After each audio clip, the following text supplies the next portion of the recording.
नमस्कार प्यारे विद्यार्थियों, आज हम प्रस्तुत हैं लेवल 3 का regular maintenance of engine unit का फर्स्ट सेशन लेकर, जिसका नाम है इंस्पेक्शन ऑफ एन इंजन। यानी कि इंजन की इंस्पेक्शन करना। इंस्पेक्शन का अर्थ होता है, इंस्पेक्शन मैंने होता है इंजन की जांच। तो सबसे पहले एक बार रिवाइज कर लिया जाए कि इंजन क्या था। Engine is a structure of temporary and permanent parts which converts chemical energy into heat energy and heat energy into mechanical energy. यानी कि इंजन है जो स्ट्रक्चर है टेम्परेरी का और परमानेंट। कुछ पार्ट्स इसमें टेम्परेरी होते हैं, कुछ परमानेंट। परमानेंट मतलब जैसे ब्लॉक हो गया, वो इसका खुद का एक परमानेंट हिस्सा है, उसके ऊपर हम सभी पार्ट्स को माउंट करके उसको टाइट करते हैं। और विच कन्वर्ट्स बदलता है केमिकल एनर्जी को किसमें, हीट एनर्जी में। पहले तो इसके अंदर पेट्रोल डीजल वगैरह आया और उसने उसको जला के हीट एनर्जी में पैदा किया, गर्मी पैदा हुई उससे गैसों की। फिर हीट एनर्जी से पिस्टन को धक्का लगा और उस धक्का लगने से क्या हुआ कि क्रैंकशाफ्ट रोटेट हुई और उससे हमारी रोटरी पावर, घूमने की पावर हमें मिली। पिस्टन की ऊपर नीचे की गति से हमें कौन सी पावर मिली, घूमने की। तो वो किस पर्पस के लिए यूज हुई, टायरों को घुमाने के लिए। तो वो कौन सी ऊर्जा हुई, हमारी मैकेनिकल एनर्जी। तो हम हिंदी में भी याद समझ सकते हैं इसको। इंजन स्थायी एवं अस्थायी पुर्जों का वह ढांचा है। स्थायी हो गया परमानेंट, अस्थायी हो गया टेम्परेरी, जो रासायनिक ऊर्जा को तापीय ऊर्जा में एवं तापीय ऊर्जा को यांत्रिक ऊर्जा में बदलता है। उससे बाद एक बार ये रिवाइज किया जाए कि इंजन के कितने प्रकार हैं। Internal combustion engine, external combustion engine. Internal combustion engine कौन से होते हैं, आंतरिक दहन इंजन, जिसके अंदर कम्बशन इंटरनल अंदर ही होती है, एक्सटर्नल में बाहर होती है। इतना ही रिवीजन के लिए ठीक रहेगा, आगे आप पढ़ चुके होंगे इसके बारे में। तो इंजन के लिए क्या कहा जाता है इस चैप्टर में कि engine is power producing unit of automobile. Automobile की जो पावर पैदा करने की यूनिट है वो क्या है, इंजन है। तो यदि आपके पास फिल इन द ब्लैंक्स या MCQ आ जाता है कि which is the power producing unit of an automobile, तो आप कह सकते हैं कि engine is power producing unit of automobile. इसके बाद है हमारा, इस चैप्टर के अंदर हमारी जो इंस्पेक्शन रहेगी वो इसी बात पर आधारित रहेगी कि हमारे इंजन में जो लीकेजेस होती हैं, जिसको हम हिंदी में रिसाव भी बोलते हैं, तो उस रिसाव का, रिसने का जो कारण रहेगा वो कैसे रहेगा। तो सबसे पहले तो हमें यह है कि लीकेज की जो जांच करते रहना, उसके ऊपर अपनी नज़र रखना क्यों जरूरी है, लीकेज की वैल्यू क्या है। तो ये क्वेश्चन आ सकता है आपके पास कि why leakage checking is important in an engine. Leakage की जो जांच है वो क्यों जरूरी है। तो सबसे पहले जो लीकेज, यदि हमारी गैसों की लीकेज है, कंबस्टिबल गैसेज कौन सी होती हैं, जलने के बाद जो गैसेज होती हैं, जो कंबस्टिबल जलने लायक या जलने के बाद जो भी जिनका दहन में प्रयोग होता है, और कंबस्टिबल गैसेज हैं जो उसकी लीकेज से क्या होगा, माइलेज कम हो जाएगी हमारी और पिकअप भी कम हो जाएगी। क्योंकि जब हम एक्सेलरेटर देंगे तो कुछ हमारी गैसों का हिस्सा है जो हमारी उसका प्रेशर का हिस्सा है, जो उससे दबाव उत्पन्न होता है, जिससे पिस्टन को धक्का मिलता है, उसकी लीकेज हमारी वहाँ से होनी स्टार्ट हो जाएगी। तो उससे क्या होगा कि एग्जॉस्ट वाल्व से एग्जॉस्ट ना होते हुए वो मतलब उसे प्रॉपर जिस चैनल से उसको जाना चाहिए, जितनी स्पीड से उसको जाना चाहिए, वो उससे ज़्यादा तेज़ी से जाएगी। क्योंकि एग्जॉस्ट भी यदि एक निश्चित स्पीड से तेज़ी से जाएगी तो क्या होगा कि हमारी पिकअप कम हो जाएगी। या हमारी इनलेट वाल्व की जो इनलेट मैनिफोल्ड है वहाँ पर से यदि हमारी लीकेज हो रही है, तो वहाँ पर भी क्या है कि उस गैसेज की लीकेज होने से वहाँ पर हमारी जो इनलेट के अंदर हवा जानी है वो नहीं जाएगी। उस वजह से भी हमारी माइलेज तो कम होगी, क्योंकि तेल हमारा जो फ्यूल है, जो हमारा पेट्रोल या डीजल है, वो वेस्ट हो जाएगा, क्योंकि उस रेशो में वहाँ पे वो नहीं जल पाएगा, अध जला जाएगा वहाँ पर। तो उस वजह से क्या होगा कि हमारी जो माइलेज भी कम हो जाएगी, क्योंकि वेस्टेज होगी, और पिकअप भी कम हो जाएगी। तो कूलेंट की लीकेज से क्या होगा, इंजन का टेम्परेचर काफ़ी बढ़ जाएगा, जिससे इंजन ओवरहीट हो जाएगा। जो कूलेंट की यदि लीकेज होती है, यदि हम कूलेंट लीकेज होने लग जाए हमारा, जो इंजन का कूलिंग सिस्टम में से होता है, तो उसका क्या है कि उससे इंजन क्या होगा, ओवरहीट हो जाएगा हमारा। ओवरहीट होने से क्या होगा, उसके भाग खराब हो जाएंगे, क्योंकि गर्म होने से भागों की एक निश्चित सीमा से ऊपर, लिमिट से ऊपर यदि हमारे भाग गर्म होते हैं तो क्या होगा, उसकी पिघल भी सकते हैं और उनकी मतलब शेप में चेंज आ सकता है। गर्म बहुत ज़्यादा गर्म ओवरहीट हो जाए यदि, तो लुब्रिकेटिंग ऑयल की लीकेज से क्या होगा, फ्रिक्शन बढ़ जाएगा और इंजन की आउटपुट कम हो जाएगी। यदि लुब्रिकेटिंग ऑयल की लीकेज होती है, जिसको आप इंजन ऑयल बोलते हो या मोबिल ऑयल बोलते हो, उसकी लीकेज से फ्रिक्शन मतलब घर्षण, घिसाई बढ़ जाएगी, आवाज़ आनी शुरू हो जाएगी उनमें से। और यदि रफ चीज़ कोई चलती है तो उसमें घिसावट बढ़ जाएगी और इंजन की आउटपुट भी कम हो जाएगी। इसलिए यह जरूरी हो जाता है कि लीकेज को रेगुलरली इंस्पेक्ट करें, नियमित तौर से उसकी जांच करते रहें। थोड़े थोड़े समय के बाद अपना जो बोनट उठा के चेक करते रहें, अंडर हुड भी चेक करते रहें, नीचे भी चेक करते रहें गाड़ी के। और यदि लीकेज पाई जाए तो इंजन के फेलर को रोकने के लिए लीकेज को आवश्यक रूप से रिपेयर किया जाना चाहिए। उसके बाद है हमारा type of leakage in vehicle. यदि लीकेज के जो हम टाइप हैं उसको किस कैटेगरी में हम डिवाइड करते हैं, तो पहली है, तो यदि आपसे पूछे कि कितने टाइप की लीकेज होती है, तो आप कहोगे 4 टाइप्स की लीकेज होती है। There are 4 types of leakage.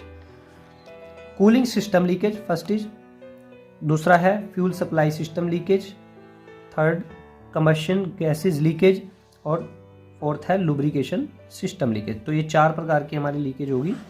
Cooling system leakage को चेक कैसे करें? यदि हमारी कूलिंग सिस्टम की लीकेज है पहली यहाँ पे, तो यदि हमें ये चेक करना है तो इसकी जांच कैसे करेंगे? तो कहते हैं कि यदि हम नीचे दिए गए पॉइंट्स, जो हम अब पॉइंट्स डिस्कस करेंगे, उन पॉइंट्स पे या उसके आसपास हमें ग्रीन कलर मिले, हरा रंग दिखाई दे, तो इसका मतलब क्या है कि वहाँ पर कूलेंट लीकेज की संभावना है। क्योंकि कूलेंट है जो मोस्टली हरे रंग का यूज़ होता है, एक और कलर भी इसका अल्टरनेट होता है, वैसे मोस्टली आपको मैक्सिमम जो मिलेगा हरा रंग ही मिलेगा। जो कूलेंट टैंक और इसके कनेक्शन की जांच करें, जो कूलेंट का टैंक है और इसके कनेक्शन है उसकी क्या करें हम जांच करें। रेडिएटर होज क्लिप को ढीलेपन की जांच करें। ये जो यदि रेडिएटर में आपके जो होज क्लिप हैं, जो पाइपें रबड़ की लगी होती हैं, जो एक अपर टैंक को लगी होती है, ऊपरी टैंक को, जैसा कि आप चित्र में देख पा रहे हैं, और उसकी यदि होज क्लिप ढीली हैं, क्लैंप ढीले हैं, तो उसकी लीकेज पाई जाए तो क्लिप को क्या कर दें, कस दें। उसके बाद होज पाइप की क्रैकिंग के लिए जांच करें। होज पाइप भी आप देख पा रहे होंगे। तो रेडिएटर की कैप चेक करें। रेडिएटर की कैप भी आपको चित्र में दिखाई दे रही होगी। नेक को चेक करें। नेक मतलब रेडिएटर की ऊपरली गर्दन हो गई। और रेडिएटर कोर की जांच करें। जो रेडिएटर के अपर टैंक और लोअर टैंक के बीच का जो हिस्सा होता है उसको कोर बोलते हैं। वहां पर भी यदि कूलेंट लीकेज है, क्योंकि कई बार गाड़ी डैमेज हो जाती है, कोई पत्थर लग जाता है या सामने से टकरा जाती है, कहीं लगी होती है, तो उस वजह से वहां पे कोर में भी कोई ना कोई लीकेज स्टार्ट हो जाती है। लीकेज के लिए खराब हुए थर्मोस्टेट वाल्व के गैस्केट की जांच करें। जो थर्मोस्टेट वाल्व है, थर्मोस्टेट वाल्व भी आपको दिखाई दे रहा होगा चित्र में, तो उसके जो गैस्केट हैं जहां पर वो फिट होता है, उसके ऊपर कवरिंग होती है, वो भी जांच कर सकते हैं। वहां से भी हमारी हो सकता है कि वो गैस्केट फटा हो, उस वजह से भी लीकेज हो रही हो। उसके बाद आती है हमारी फ्यूल लीकेज। फ्यूल क्या होता है? फ्यूल और ऑयल में फ़र्क समझना चाहिए। ऑयल एक ऐसा पदार्थ है जो चिकनाई देने के लिए काम आता है। जहाँ पर भी हमें चिकनाई देनी है, ऑयलिंग देते हैं। जैसे हम लुब्रिकेटिंग वहाँ ऑयल वहाँ पर भी देते हैं, जहाँ पर जैसे हमारी ड्राइविंग चेन होती है, साइकिल की चेन होती है, सभी जगह हम चिकनाई देने के लिए, मशीनों में भी जहाँ पे मूविंग पार्ट्स होते हैं, सिलाई की मशीन में भी यहाँ तक कि हम लुब्रिकेंट देते हैं। तो फ्यूल क्या है? फ्यूल एक ईंधन है। फ्यूल खुद जलकर ऊष्मा प्रदान करता है, हीट देता है, एनर्जी देता है। यदि हम जैसे पेट्रोल पंप पर रिफिलिंग करवाने जाते हैं तो हम कहते हैं कि हम तेल डलवाने जा रहे हैं, वो असल में तेल नहीं होता, वो असल में ईंधन होता है। तेल हम ऑयल को बोलते हैं। तो यहाँ पर भी अपने माइंड से आप ये जो एक गलत रील आपके दिमाग में फीड है उसको भी उड़ा दीजिए, इरेज कर दीजिए। पेट्रोल गाड़ियों में फ्यूल लीकेज स्मेल से आइडेंटिफाई हो जाती है। पेट्रोल गाड़ियों में तो जो लीकेज है वो स्मेल से पहचान ली जाएगी। आइडेंटिफाई का मतलब होता है पहचानना। डीजल व्हीकल में कई बार आइडेंटिफाई हो भी सकती है और नहीं भी हो सकती, क्योंकि डीजल की इतनी तेज स्मेल नहीं होती, फिर भी कई बार हमें हल्का फुल्का कहीं से लगता है। बहुत ही रेयर पता लग पाता है स्मेल से डीजल का।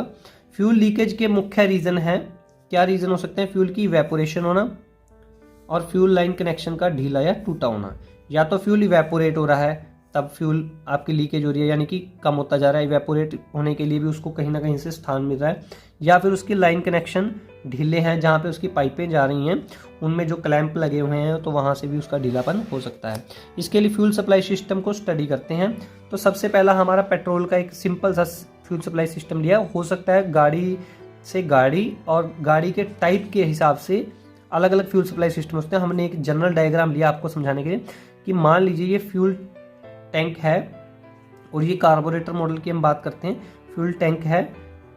कार की बात कर रहे हैं क्योंकि उसमें जो हमारा कार्बोरेटर मतलब बाइक की बात करें तो उसमें थोड़ा सा इससे डिफरेंट रहेगा। हम अभी गाड़ी की बात करते हैं, आपको एक जनरली समझाना है कि हमने लीकेज कैसे चेक करनी है।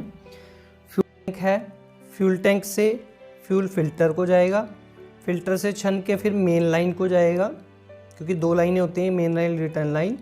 उसके बाद यहाँ पर हमारे पास कार्बोरेटर से पहले एक फ्यूल पंप लगा होगा। तो फ्यूल पंप से क्या होगा कि फ्यूल पंप से यदि हमारी पहले कार्बोरेटर में फ्यूल पंप क्या करेगा, इसको खींचने का काम करेगा, क्योंकि ये वाला ऐसा सिस्टम है, इसमें टैंक नीचे होता है और कार्बोरेटर ऊपर होता है, तो खींचने की ज़रूरत पड़ेगी। फिर उसके बाद कार्बोरेटर को जितनी ज़रूरत है वो क्या कर देगा, उसको लेकर बाकी रिटर्न लाइन के द्वारा वापस कर देगा। तो ये हमारा है टाइप 1। इसके बाद टाइप 2 बता देते हैं। ये आपको सप्लाई सिस्टम इसलिए बताई जा रहे हैं कि जो जो इसके बीच में कंपोनेंट आ रहे हैं वो आपको एक बार क्लियर हो जाएं, क्योंकि जब हम इसकी चेकिंग की आपको प्रोसीजर बताएंगे तो आप यह अच्छे से समझ पाएंगे कि कौन कौन से कंपोनेंटों की बात हो रही है, कि ये कंपोनेंट इसमें कहाँ से आ गया, तो आपको ये क्लियर हो जाएगा। ये टाइप 2 है हमारा। इसमें जैसे आजकल MPFI यूज़ होता है, तो MPFI में जो फ्यूल सप्लाई का सिस्टम का जो मेन हिस्सा रहेगा, जहाँ पे हमने चेकिंग करनी है लीकेज की, वो क्या रहेगा, यहाँ पे जो पंप है वो, यहाँ पर जो पंप था पहले मैकेनिकल था, वो यहाँ पर क्या आ गया, अब इलेक्ट्रिकल आ गया, और वो फ्यूल टैंक के बीच में ही होगा। वो इलेक्ट्रिकल पंप यहाँ से पंपिंग करके फ्यूल फिल्टर को भेजेगा, फ्यूल फिल्टर अपना फिल्टर करके सीधा मेन लाइन को भेज देगा, मेन लाइन से रिटर्न लाइन में आ गया। यहीं जो लीकेज मिलेगी आपको यहीं मिलेगी। और ये जो होती हैं ये हार्ड पाइप्स होती हैं, और ये वाली जो होती हैं इसको बोलते हैं फ्लेक्सिबल फ्यूल लाइन। यहाँ तक तो हार्ड लाइन चली जाएगी, ये बिल्कुल चैसी के साथ नीचे फिक्स हुई होती है बोल्ट के द्वारा। आप किसी भी कार के अंडर बॉडी में देख सकते हैं इसको। इसके बाद यदि हम, ये 2 थे हमारे पेट्रोल टाइप 1 और टाइप 2। और यदि हम डीजल की बात करें तो डीजल में क्या रहेगा हमारा, डीजल में यहाँ पर इलेक्ट्रिकल फ्यूल पंप है, उसके बाद फ्यूल टैंक से यहाँ से गया तो यहाँ पे फ्यूल फिल्टर लगे हुए हैं, यहाँ पे हाई प्रेशर पंप लगा हुआ है, यहाँ पे एक पंप यहाँ पर लो प्रेशर भी होता है। यदि हम डीजल के यहाँ पर उसकी बात करें, जो पहले वाले टाइप पंप की बात, पुराने वाले की बात करेंगे, वो भी दिखाएंगे आपको। जनरली आप एक लाइन डायग्राम देख लीजिए, तो ये रिटर्न लाइन होगी, ये हमारा CRDI सिस्टम हो गया, उसमें चला गया। यदि हम पुराने वाले पंप की बात करें तो उसमें क्या होता था कि फ्यूल इंजेक्शन पंप और फ्यूल फीड पंप उसके ऊपर लगा होता था, और यहाँ पर लाइंस, एक ये मेन लाइन होगी, ये रिटर्न लाइन होगी। यहाँ पर फ्यूल फिल्टर लगे होते थे 2, और यहीं से पास हो जाता था। और यहीं पर आपकी फ्लेक्सिबल फ्यूल लाइन लगी हुई है, और यहाँ पर भी लीकेज के चांसेस हो सकते हैं। तो इस टाइप से हम इन जगह पर जहाँ पर जोड़ कनेक्शन किसी भी टाइप से एक पार्ट से दूसरे पार्ट को जोड़ा गया है, वहाँ पर लिक्विड फॉर्म में फ्यूल की लीकेज को चेक कर सकते हैं। इसके बाद हमारा है इंस्पेक्शन के स्टेप्स। अब आपको सभी पार्ट्स का पता लग गया, आप देखिए आप स्टेप्स अच्छे से समझ जाएंगे। Fuel tank outlet, fuel tank outlet कौन सी हुई, जहाँ से आपकी ऊपर से खुला हुआ है उसका, उसमें चेक किया, और आपने टैंक की कैप व उसकी रबड़ वाशर को चेक करना है। टैंक की कैप के ऊपर आपके एक जो ढक्कन है उसमें वाशर दी होती है, वो सील का काम करती है कि लीकेज ना हो। वहाँ पर जैसे ही छलकता है हमारा तेल, फ्यूल हमारा जब छलकता है तो उसकी वजह से वो साइडों से लीकेज ना हो उसमें। और उसके बाद फ्लेक्सिबल फ्यूल लाइन की स्लैकनेस के लिए डांट करें। स्लैकनेस क्या होता है, ढीलापन। तो फ्लेक्सिबल फ्यूल लाइन कौन सी बताई थी आपको, जो आगे जाके बिल्कुल फ्यूल फीड पंप के पास लगी होती है, मेन लाइन जो चेसी में बोल्ट नीचे से घूम की होती है, उसके बाद जो रबर की पाइप्स लगी होती हैं इसको कनेक्ट करने के लिए, उसको बोलते हैं फ्लेक्सिबल फ्यूल लाइन। उसके बाद है फ्यूल फिल्टर गास्केट का फटा होना। फ्यूल फिल्टर में गास्केट लगा हुआ है, यदि वो फटा हुआ है तो प्रॉब्लम है। फ्यूल फिल्टर को ढीले होने की जांच करना। फ्यूल फिल्टर कई बार ढीला भी हो जाता है, वो चेक करना है। फ्यूल पंप के कनेक्शन चेक करने हैं कि जो उनके साथ कनेक्शन किए हुए हैं, कपलर चेक किए हुए हैं, हो सकता है वो कपलर कहीं बार वाइब्रेशन की वजह से या शॉक्स की वजह से या वैसे ही फिटिंग के टाइम वो कनेक्शन ढीला हो गया हो कनेक्टर। उसके बाद नोजल या कार्बोरेटर क्षेत्र पर कनेक्शन का लूज होना। यदि नोजल वाली हमारी गाड़ी है जिसमें नोजल्स यूज़ हुए हैं, वहाँ पे जो कनेक्शन किए गए हैं, हो सकता है वहाँ पे कोई कनेक्शन ऐसा हो गया हो, लूज़ रह गया हो, या झटकों की वजह से लूज़ हो गया हो, या वहाँ से कोई क्रैकिंग होगी उस लाइन की, या कार्बोरेटर क्षेत्र पर, वहाँ पर भी चेक करना है। तो इस प्रकार से हम पूरे फ्यूल सप्लाई सिस्टम की चेकिंग कर सकते हैं। इसके बाद आती है हमारी कंबशन गैसेस की लीकेज। कंबशन गैसेस की लीकेज, जो गैसेस जली हुई गैसों की लीकेज के लिए हमें उस एरिया के पास क्या मिलेगी, कालिख मिलेगी, काला निशान मिलेगा, क्योंकि वो जली हुई गैसें जो कि हमारी जानी साइलेंसर से चाहिए और वहाँ पर लीकेज हो रही है, तो हम वहाँ पर चेक कर सकते हैं। इसके लिए हम फ्लोइंग एरिया चेक करेंगे। फ्लोइंग का मतलब नीचे वाला। सबसे पहले है सिलेंडर हेड और सिलेंडर ब्लॉक। सिलेंडर हेड और सिलेंडर ब्लॉक के बीच का जो एरिया है वहाँ पर चेक करेंगे कि कहीं ना कहीं से वहाँ लीकेज तो नहीं हो रही। सिलेंडर हेड गैस्केट का फटा होना, यदि गैस्केट फटा हुआ है साइडों से तो वहीं एग्जॉस्ट मैनिफोल्ड जो जिसके द्वारा रास्ते से होकर जाती हैं वहाँ पर भी लीकेज मिल सकती है। स्पार्क प्लग के पास से भी यदि थोड़ी सी लीकेज है तो वहाँ पर भी कालिख मिलेगी आपको। और इंजन इंडक्शन और एग्जॉस्ट मैनिफोल्ड, इंजन इंडक्शन में और एग्जॉस्ट मैनिफोल्ड में कहीं ना कहीं आपकी लूजनेस है तो वहाँ पर भी आपको कोई ना कोई प्रॉब्लम मिलेगी। वाल्व गाइड और इम्प्रॉपर टैपेट क्लियरेंस, यदि वाल्व गाइड है और इम्प्रॉपर टैपेट क्लियरेंस ज़्यादा है, उनकी इम्प्रॉपर है, तो वहाँ पर भी हमारी कंबशन गैसेज की क्या हो जाएगी, लीकेज हो जाएगी। तो ये होगी हमारी कंबशन गैसेज की लीकेज। अब हम बात करते हैं सबसे फोर्थ टाइप की हमारी लीकेज है, सबसे अंत की leakage, lubricating oil leakage. Lubricating oil जिसको हम चिकनाई प्रदान करने के लिए यूज़ करते हैं, लुब्रिकेटिंग ऑयल को यदि हम रात को वाहन खड़ा करते हैं फॉर एग्जांपल और सुबह उसके नीचे ऑयल के निशान पाए जाएं, तो इससे क्या पता लगेगा हमें कि लुब्रिकेटिंग ऑयल लीक हो रहा है हमारा। इसके अतिरिक्त इंजन के नीचे न्यूज़पेपर रखकर इंजन को 5 मिनट चलाकर रखें। इससे क्या होगा, लीकेज जो है न्यूज़पेपर पर ट्रेस हो जाएगी और क्योंकि निशान है उसके न्यूज़पेपर पर पड़े हुए मिलेंगे। अब हमने लीकेज के निशान के बिल्कुल परपेंडिकुलर, जैसे ये निशान है तो इसके बिल्कुल सीध में ऊपर देखना 90 डिग्री पर कि वो कहाँ से आ रहा है निशान, तो वहीं पे हमें लीकेज ट्रेस मिल जाएगी, वो एरिया मिल जाएगा। तो वहाँ पर हम चेक करना है कि वो कौन से पार्ट से लीक होकर आ रहा है। आप गैस्केट चेक कर सकते हैं या वहाँ की ऑयल सील को बदलकर लीकेज रोकते हैं, या तो वहाँ का कोई जो 2 भागों को जोड़ने वाला गैस्केट लीक होगा या फिर साइड की सील लीक हो सकती है। तो ये 2 ही इसके पॉसिबल रीज़न होते हैं। अब हम इस चैप्टर के कुछ रिवीजन के लिए MCQs मल्टीपल चॉइसेस क्वेश्चन करते हैं जिससे आपकी रिवीजन हो जाए। पहला है, which of the following is increase due to leakage of coolant. Coolant की लीकेज से निम्न में से कौन सा बढ़ जाता है? तापमान, भार, लोड, साइज। मतलब टेम्परेचर बढ़े, वेट बढ़े, लोड बढ़े। अब कूलेंट की लीकेज से क्या बढ़ेगा, गर्मी, हीट ही ओवर, कूलेंट लीक हो रहा है, उतनी गर्मी को सहन नहीं कर पा रहा, तो क्या बढ़ जाएगा हमारा, टेम्परेचर। तो इसका आंसर रहेगा temperature. Next, what is the power producing unit in an automobile system. Automobile system के अंदर पावर प्रोड्यूसिंग यूनिट क्या है? तो क्या बता सकते हैं क्या है? Engine, chassis, piston, connecting road. तो इसका आंसर आप खुद ढूंढे, आपको नहीं बताया जाएगा और आप कमेंट सेक्शन में भी दे सकते हैं। इसके बाद है, which colour indicates that there are chances of coolant leakage. Green, blue, orange, black. यदि आपको इसका आंसर पता है तो आप कमेंट में बता सकते हैं। इसके बाद है, thermostat is the part of that system. Thermostat valve है जो, वो किस सिस्टम का भाग है? Lubrication system, cooling system, fuel supply system, none of this. यदि आपको इसका आंसर पता है तो आप कमेंट सेक्शन में दीजिए। इसके बाद है, inspect radiator hose clips for dash. Hose clips की किसके लिए जांच करेंगे हम? टाइटनेस, टाइट कसे हुए होने की, ढीलेपन की, क्रैकिंग की, नन ऑफ दिस। याद रखिए यहाँ पर होज की बात नहीं हो रही, होज की क्लिप की बात हो रही है, क्लैंप की। तो आपने आंसर देते हुए थोड़ा केयरफुली इसका आंसर देना है और कमेंट सेक्शन में बताएं।